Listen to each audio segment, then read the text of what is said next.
We're doing a lot of work at the moment on creating some clearer narratives to help people navigate through Catalyst and make sure those user journeys are a little bit more straightforward and accessible for people.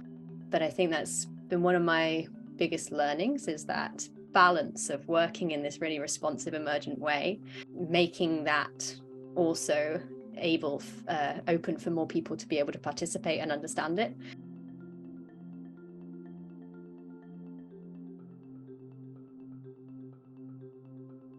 It's a community of interconnected humans and organisations who want to make the world a better place using technology as a medium. It's a network of people and organisations collectively shaping digital for the social sector. It's worth splitting Catalyst's work into the different phases of its operation, because different phases have achieved different things. In the very early days, where we were in a discovery phase, Catalyst established some really great methods of quickly investigating new areas when we were sort of identifying needs and gaps and challenges. And different partners would be investigating a particular field, say the collaboration between digital agencies and charities, and how to support that relationship building more effectively. We developed some really great strategies for sort of collective learning and for insight to be gathered and shared through the network. And during the pandemic, obviously we pivoted to a very different focus of delivery, primarily, and capacity building for the sector. And during that time, we managed to mobilize hundreds of different people from organizations to run services, programs, peer communities that were supporting that sector response. We awarded hundreds of grants and service contracts, which really vastly accelerated the organization's development and sort of confidence, as much as anything, in digital.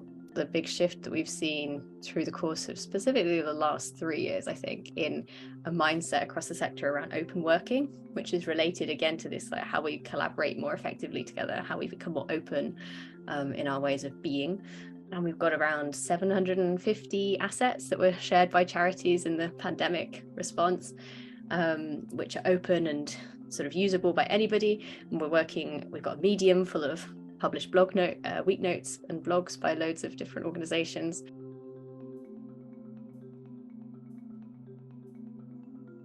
There's been some massive wins in terms of impact, and some of the numbers are really impressive, like quantitatively.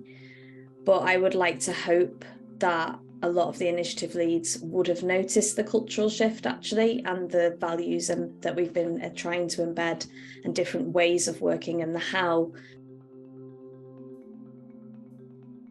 There's a lot going on at the moment. You're probably aware that we're in a strategic review period, which a lot of other relatable funding organisations are also undergoing. There's been a lot of work on co-creating a steering group, which underpins our governance model and holds us accountable, but also is helping provide strategic guidance and support. We hope to then move into the next phase of this delivery work, depending on what emerges, in the latter half of this year following that consultation. And obviously, it's all up for grabs. We're not sure exactly what that's going to involve, but it's most likely going to have a network engagement aspect integral to that work, because one of our values is collectivism, and we don't intend to just own this as a core team. So there's lots at play at the moment, many moving parts and lots of research and inputs coming in to help us co-design this next step.